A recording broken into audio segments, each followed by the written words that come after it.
नमस्कार। आज हम कैदी और कोकिला पाठ की व्याख्या करेंगे। इस कविता के कवि माखनलाल चतुर्वेदी जी हैं। यह कविता भारत में अंग्रेजी हुकूमत के द्वारा भारतीयों पर ढाए गए जुल्म को उजागर करती है। ब्रिटिश शासन के दौरान शोषण तंत्र को उजागर करती है। परतंत्रता के दिनों में यह कविता भारतीय देशभक्तों के बीच बहुत लोकप्रिय रही। तो ऐसे कवि के जीवन को थोड़ा सा हम देख लेते हैं। माखनलाल चतुर्वेदी का जन्म सन 1889 ईस्वी में मध्य प्रदेश के होशंगाबाद जिले में हुआ था। 16 वर्ष की आयु में वे शिक्षक बन गए, अध्यापक बन गए। उसके बाद कुछ ही दिनों बाद वे अध्यापन कार्य छोड़ दिए और उन्होंने उस समय की मशहूर पत्रिका प्रभा का संपादन कार्य शुरू कर दिया। वे देशभक्त थे, कवि थे, प्रखर पत्रकार थे। उन्होंने कर्मवीर और प्रताप जैसी महत्वपूर्ण पत्रिकाओं का भी संपादन किया था। उनकी मुख्य रचनाएं हैं हिम किरीटिनी, साहित्य देवता, हिम तरंगिणी, वेणी लो गूंजे धरा, ये उनकी प्रसिद्ध कविताएं हैं। उन्हें पद्म भूषण सम्मान मिला, साहित्य अकादमी पुरस्कार भी उनको मिला। वैसे माखनलाल चतुर्वेदी की रचनाएं राष्ट्रीय भावनाओं से भरी हैं। उनमें आज़ादी की चेतना है और साथ ही देश के लिए त्याग और बलिदान की भावना भी इनकी कविताओं में मिलती है। इसीलिए उन्हें एक भारतीय आत्मा कहा जाता है। वे एक कवि तो थे ही, प्रखर पत्रकार तो थे ही, वे स्वतंत्रता सेनानी भी थे। इसीलिए उनको कई बार जेल की यात्रा करनी पड़ी। यह कविता कैदी और कोकिला ऐसे ही जेल की यातना सहते हुए कवि ने लिखा है। जब वह जेल की चारदीवारी के भीतर तड़प रहा है आज़ादी के लिए, उस समय यह कविता लिखी गई थी। एक कोयल की आवाज़ या गीत के बहाने लेखक ने जेल के दुख, असंतोष और आक्रोश को आवाज़ दी है। कवि जेल में बंदी है, जेल में बंदी बना हुआ सोचता है। जब एक कोयल जब कूकती है आधी रात के समय, तो उस समय कवि यह सोचता है कि यह कोयल के मधुर गीत गाने का समय नहीं है, बल्कि इस समय तो आज़ादी का गीत गाना चाहिए, क्रांति का बिगुल बजाना चाहिए और आज़ादी की रणभेरी बजाई जानी चाहिए। अब आइए कविता देखते हैं। क्या गाती हो, रह रह जाती हो, कोकिल बोलो तो। क्या लाती हो, संदेशा किसका है, कोकिल बोलो तो। जब आधी रात के समय कोयल कूकती है तो उसकी कूक में कवि को एक पुकार महसूस होती है और वह कोयल से पूछ बचता है, क्या गाती हो, क्यों रह रह जाती हो, ऐ कोयल तुम क्या बीच बीच में रुक रुक कर बोल जाती हो, कोई गीत गा जाती हो। जब कोयल से कवि को कोई उत्तर नहीं मिलता है तो कवि फिर से पूछता है, क्या लाती हो, संदेशा किसका है, कोकिल बोलो तो, ऐ कोयल बोलो तो। क्या तुम किसी का संदेश लेकर आई हो। क्यों चुप हो जाती हो बीच बीच में, कारण नहीं बताती हो। इसके विपरीत तुम चुप हो जाती हो। दुख की अधिकता होने पर तुम पुनः बोलना शुरू कर देती हो। तुम बताओ तो सही कि तुम किसका संदेश लेकर हमें सुनाने आई हो। आगे कवि कहते हैं, ऊंची काली दीवारों के घेरे में, डाकू चोरों बटमारों के डेरे में, जीने को देते नहीं पेट भर खाना, मरने भी देते नहीं तड़प रह जाना। जीवन पर अब दिन रात कड़ा पहरा है, शासन है या तम का प्रभाव गहरा है। हिमकर निराश कर चला, रात भी काली, इस समय काली मैं जागी क्यों आली। इन पंक्तियों ने कवि ने इन सभी पंक्तियों में जो अभी आई हैं, जो आपको दिखाई दे रही हैं, अंग्रेजों के शोषण के बारे में बताया है। कवि कहते हैं ऊंची काली दीवारों के घेरे में। ऊंची काली दीवारों के घेरे में क्या है? जेल की जो दीवारें होती हैं ऊंची हैं, काली हैं, और फिर डाकू चोरों बटमारों के डेरे में। यह जेल किसका डेरा है? डाकुओं का, चोरों का, बटमारों का।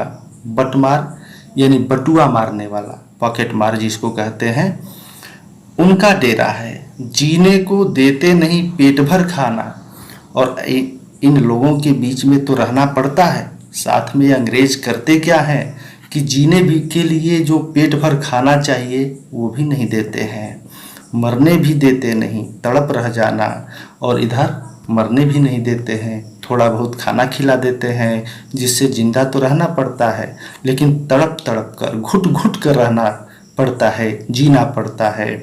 यह जेल की आंतरिक दशा का वर्णन कवि ने किया है। उसमें इन पंक्तियों में कवि का पूरा दर्द उभर कर सामने आया है। जीवन पर अब दिन रात कड़ा पहरा है, शासन है या तम का प्रभाव गहरा है। एक कैदी के रूप में कवि कहता है कि हमारे ऊपर दिन रात पहरेदारी पड़ी हुई है, और यह शासन है या तम। तम का अर्थ होता है अंधकार, या काला शासन है, अंधेर गर्दी है अंग्रेजों का शासन। फिर हिमकर निराश कर चला। हिमकर अर्थात चंद्रमा निराश कर चला है। रात भी काली, इसलिए रात आज काली है। हिमकर अर्थात चंद्रमा एक आशा का प्रतीक है। वह उम्मीद भी, जहाँ से रोशनी की उम्मीद थी, आशा की वह किरण भी चली गई है। इस समय कालिमा मई जागी क्यों आली। आली का अर्थ सखी होता है। कोयल को कवि एक सखी के रूप में देखता है और कहता है कि ऐ कालिमा मई, कोयल चूंकि काली है इसलिए उसको कहता है कालिमा मई, ऐ कोयल, काली कोयल, इस काली रात में तुम क्यों जगी। आगे कवि कहते हैं क्यों हुक पड़ी, वेदना बोझ वाली सी, कोकिल बोलो तो क्या लूटा, मृदुल वैभव की रखवाली सी, कोकिल बोलो तो। हुक का अर्थ होता है एक दिल के दर्द को लिए हुए जो आवाज निकलती है उसको हुक कहते हैं, और वेदना का अर्थ होता है दुख या कष्ट। तो कवि कहते हैं क्यों ऐसे चीख पड़ी, ऐसा लगता है कि तुम इस जो चीख तुम्हारी निकल रही है इसमें दुख का बोझ समाया हुआ है। ऐ कोकिल बोलो तो क्या कुछ लूट गया तुम्हारा, मृदुल वैभव की रखवाली सी, ऐसा लगता है कि तुम किसी मधुर, मृदुल का अर्थ कोमल या मधुर, कोमल होता है, और वैभव अर्थात सुख समृद्धि की रखवाली कर रही थी और वह लूट गया। ऐसा सुख समृद्धि का क्षेत्र या देश जिसकी तुम रखवाली कर रही थी, वह कोमल संसार उजड़ गया या लुट गया, इसलिए तुम चीख पड़ी। क्या हुई बावली, अर्धरात्रि को चीखी, कोकिल बोलो तो, किस दावानल की ज्वालाएं हैं दिखी, कोकिल बोलो तो। बावली का अर्थ होता है पगली, बावला अर्थात पगला, बावली पगली। अर्धरात्रि मतलब आधी रात। तो कवि कहता है कि क्या तुम पागल हो गई जो आधी रात को चीख पड़ी, कौन सा पागलपन तुम्हारे ऊपर सवार हो गया। ऐ कोकिल जरा हमें भी तो बताओ, किस दावानल की ज्वालाएं हैं दिखी। दावानल अर्थात जंगल में लगी आग को दावानल कहते हैं, और ज्वालाएं अर्थात ज्वाला, आग की ज्वाला, अग्नि की लपटें। तो कवि कहता है या किसी जंगल में लगी हुई आग की लपटों को तुमने देख लिया है इसलिए चीख रही हो। क्या तुमने किसी जंगल में लगी हुई आग की भयानक लपटों को देख लिया है जिसके भय से तुम चिल्लाने लगी हो। ये जंगल में लगी हुई आग अंग्रेजों के जुल्म उनके कहर की ओर इशारा कर रहा है। शायद इस वजह से एक जागरूक कोयल चीख रही है, ऐ कोयल बताओ तो। लेकिन कवि यहाँ पर केवल कल्पनाएं कर रहा है, अपने भीतर के उस सोच को व्यक्त कर रहा है जो क्रांति को लिए हुए है। आगे कवि कहता है, क्या देख न सकती जंजीरों का गहना, हथकड़ियाँ क्यों यह ब्रिटिश राज का गहना, कुल्लू का चर्रक चूं जीवन की तान, गिट्टी पर अंगुलियों ने लिखे गान, हूँ मोट खींचता लगा पेट पर जुआ, खाली करता हूँ ब्रिटिश अकड़ का कुआं, दिन में करुणा क्यों जगे रुलाने वाली, इसलिए रात में गजब ढा रही आली। इन पंक्तियों में कवि ने ब्रिटिश शासन के द्वारा मिलने वाले उस आतंक, उस शोषण से उपजी हुई व्यथा को व्यक्त किया है। उसके अंदर जो तकलीफ है, जो दर्द है, जो शोषण तंत्र अंग्रेजों का है, उसी की वजह से जो दुख है, जो सच्चाई थी उस समय की, उसे व्यक्त किया है। कवि कहता है, क्या देख न सकती जंजीरों का गहना, जंजीर यानी हथकड़ियाँ, हथकड़ियाँ जिसे कवि ने कह रहा है गहना कहता है। क्यों गहना कहता है? क्योंकि उसे गर्व है कि वह एक स्वतंत्रता सेनानी है, देश की आज़ादी के लड़ाई के लिए उसे जंजीरों में जकड़ा गया है, इसलिए यह उसके लिए स्वाभिमान और गर्व की बात है। इसलिए अगली पंक्ति में कवि कहता है, हथकड़ियाँ क्यों, इसे तुम हथकड़ियाँ क्यों समझ रही हो, यह ब्रिटिश राज का गहना है, यह ब्रिटिश यानी अंग्रेजों के शासन का गहना है, जिसे कवि ने एक गहना माना है। गहना क्यों माना है? क्योंकि यही तो श्रृंगार है एक देशभक्त का, कि देश के लिए लड़ाई कर रहा है, संघर्ष कर रहा है, फिर भी उसका उत्साह वैसा ही जिंदा है, उसकी आशा उसी तरह से अभी जिंदा है, जीवित है। कुल्लू की चर्रक चूं, कुल्लू क्या होता है? एक पुराने ज़माने में कुल्लू में बैलों को जोत दिया जाता था और बैल चारों तरफ घूमते रहते थे और उससे तेल निकाला जाता था। और कुल्लू में चलने वाले बैल जो हैं दिन भर चलते रहते थे, इसीलिए एक मुहावरा है कुल्लू का बैल, यानी कि बहुत मेहनत करने वाला। तो उन्हीं आजकल के ज़माने में तो अब होता नहीं है, मशीन से तेल निकाला जाता है।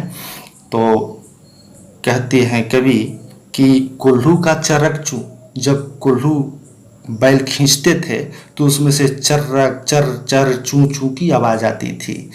तो कवि कहते हैं जीवन की तान, यह जीवन की तान बन गई है, अर्थात इतना संघर्ष जिस जीवन में है, यह हमारे जीवन, यह संघर्ष हमारे जीवन का संगीत बन गया है, एक लय बन गया है। हमें यह संघर्ष, आज़ादी की लड़ाई जिसमें हम सक्रिय रहते हैं, यह हमारे जीवन का एक लय बन चुका है। हमारा उद्देश्य साफ है। गिट्टी पर गहनों ने लिखे, गिट्टी पर अंगुलियों ने लिखे गान। कवि कहना चाहता है कि जिन अंगुलियों से गिट्टी तोड़वाया जाता है, पत्थरों को तोड़वाया जाता है, उन पत्थरों पर, उन गिट्टियों पर हमारी अंगुलियों ने गीत लिख दिया है। उस मेहनत को, उस संघर्ष को ये स्वीकार करते हैं। यहाँ पर गान लिखकर कवि ने बहुत बड़ा अर्थ दे दिया है। यह जीवन का गान है जिसमें उत्साह है, जिसमें आशा है, उम्मीद है, साहस भरा हुआ है। जीवन का गान यही है। तो हमारा जीवन का जो गान है वह मिटा नहीं है, वो यही कहना चाहते हैं। हूँ मोट खींचता लगा पेट पर जुआ। क्या होता है कि पहले, आजकल तो ऐसा होता नहीं है, लेकिन पहले के समय में ऐसा होता था कि बैलों के पेट पर जुआ बांध दिया जाता था और किसी कुएं पर उसे बांध दिया जाता था और चारों तरफ उस कुएं के बैल चक्कर लगाते रहते थे और फिर उसमें से पानी, कुएं से पानी बाहर निकलता रहता था। तो उसी ओर इशारा करते हैं कि मोट खींचता हुआ मैं एक बैल की तरह हूँ जो जुआ खींच रहा है। और लेकिन उस जुआ को खींचते हुए बैल पानी कम करता है कुएं से, लेकिन कवि कहता है कि हम ब्रिटिश राज्य अर्थात अंग्रेजों के इस अकड़ को हम कम कर रहे हैं, इनके अकड़ रूपी कुएं को खाली कर रहे हैं। दिन में करुणा क्यों जगे रुलाने वाली। तो कवि कहना चाहते हैं कि दिन में एक रुलाने वाली दया अर्थात करुणा न जगे, इसलिए ऐ सखी, आली का अर्थ सखी होता है, ऐ सखी कोयल तुम इस रात में आकर गजब ढा रही हो। तुझ पर होते अत्याचारों को देखकर कोई रोने वाला नहीं है, इसलिए तू आधी रात को दुनिया को सुनाने के लिए अपनी करुण गाथा रो रो कर सुना रही है। आगे कवि कहते हैं, इस शांत समय में अंधकार को वेद रो क्यों रही हो। कवि कहते हैं कि यह रात का समय है, शांत समय है और चारों तरफ अंधकार फैला हुआ है, और इस अंधकार को चीरते हुए तुम क्यों रो रही हो। ऐ कोकिल जरा बोलो तो, कोकिल बोलो तो, चुपचाप मधुर विद्रोह बीज, मधुर विद्रोह बीज, एक विद्रोह का बीज क्यों बो रही हो। इस तरह से ऐ कोकिल बोलो तो, तुम किसके खिलाफ एक विद्रोह का बीज बो रही हो, प्रश्न करता है कवि। लेकिन वह इसी के द्वारा यह संकेत कर देता है कि यह कोयल की आवाज खाली नहीं जाएगी, इसकी मधुर आवाज में ही अंग्रेजों के शासन के प्रति एक विद्रोह छिपा हुआ है, इस ओर इशारा करते हैं। तो रात की इस शांति को चीरकर तुम देशभक्तों के मन में चुपचाप क्रांति के बीज बो रही हो। इतनी रात बीत गए रात को। आगे कवि कहते हैं, काली तू रजनी भी काली, शासन की करनी भी काली।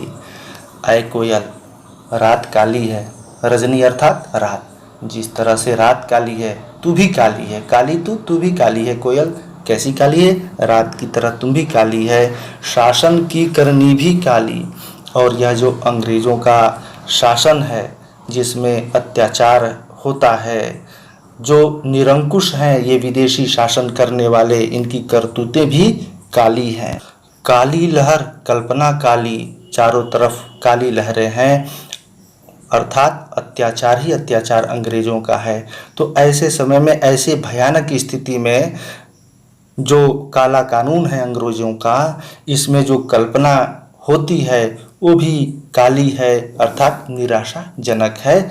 यहाँ पर एक सांकेतिक अर्थ है इस कालेपन का, निराशा की ओर है। कल्पना काली अर्थात निराशा का संकेत दे रहा है कवि। तो टोपी काली कमली काली, यहाँ बंदियों को दी जाने वाली जो टोपी है वो भी काली है।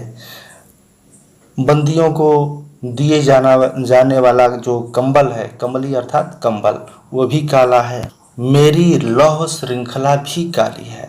लौह अर्थात लोहे की श्रृंखला, अर्थात लोहे की जो जंजीर है जो मुझे पहनाया गया है, यह भी काली है। पहरे की हुंकृति की व्याली, तिस पर है गाली ऐ आली।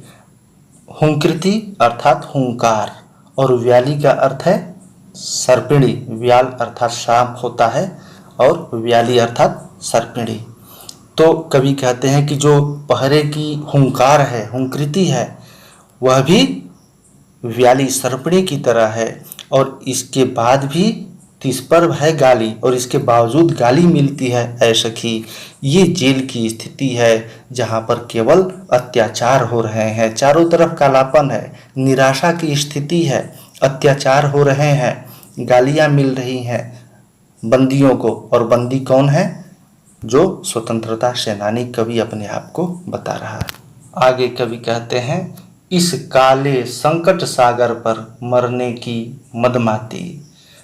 संकट सागर, संकट रूपी सागर, रूपक अलंकार है। तो यह काला संकट सागर क्या है, अंग्रेजों का जो कानून है काला है, उनका शोषण तंत्र है।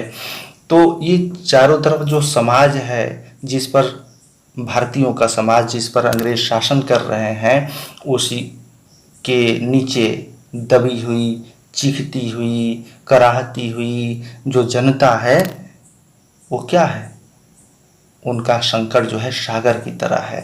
तो इस काले संकट सागर पर मरने की मदमाती, तुम भी मदमाती या तो मस्त होना चाहती है, तुम मरने के लिए उतावली होने के लिए उतारू हो तुम मस्ती से इस संकट रूपी सागर पर मरने के लिए उतारू हो।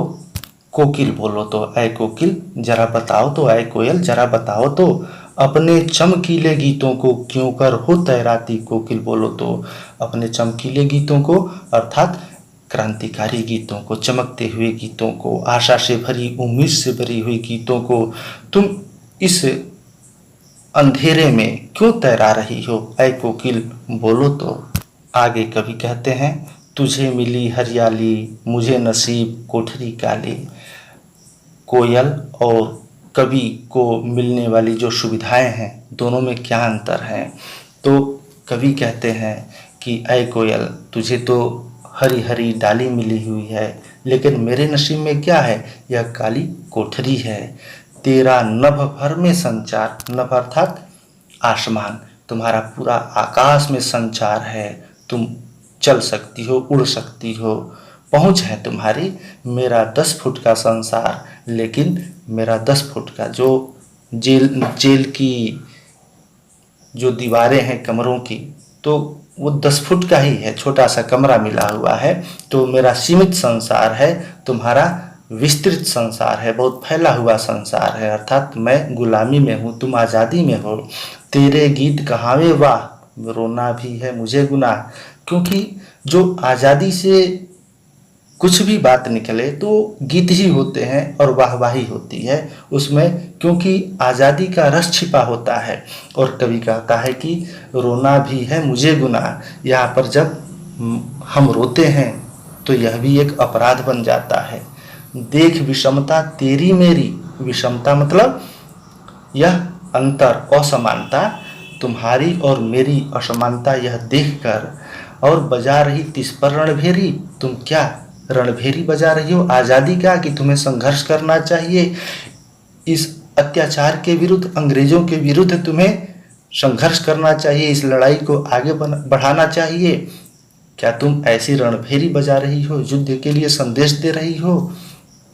आगे कवि कहते हैं कि इस हुंकृति पर, हुंकृत अर्थात हुंकार पर, अपनी कृति से और कहो क्या कर दूं। कृति अर्थात जो कविता लिख रहा है कवि, उसी को कहता है अपनी जो कृति है अपनी कविता में, और बोलो मैं क्या कर सकता हूँ इससे, और कैसी क्रांति की आवाज़ें मैं निकाल सकता हूँ, वैसी कौन सी भावनाएं मैं भर सकता हूँ। कोकिल बोलो तो, ऐ कोकिल जरा बताओ तो, मोहन के व्रत पर, मोहन यहाँ पर महात्मा गांधी के लिए आया है, तो मोहन के व्रत पर, और मोहन का व्रत क्या है, देश को आज़ाद कराना। तो इस आज़ादी के व्रत पर जो महात्मा गांधी ने लिया हुआ है आज़ादी का व्रत, प्राणों का आशव किसमें भर दूं। आशव यानी रस, यानी प्राणों का आशव क्या होता है, ऊर्जा, उत्साह, उमंग, साहस जो है, यह मैं किसमें भर दूं, ऐ कोकिल जरा बताओ तो। कवि कहता है कि मोहनदास करमचंद गांधी जी ने जो स्वतंत्रता का दृढ़ संकल्प लिया है, उसके आधार पर मैं किस किस में स्वतंत्रता का रस भर दूं। तात्पर्य यही है कि कभी बंदी अवस्था में किसी को स्वतंत्रता का संदेश देने में असमर्थ है, इसलिए कोयल से ऐसी बातें वह कह रहा है कि ऐ कोयल तुम्हें यह मधुर गीत, करुणा भरे गीत नहीं गाना चाहिए इस समय, बल्कि स्वतंत्रता का जोश भर देने वाले गीत गाने चाहिए।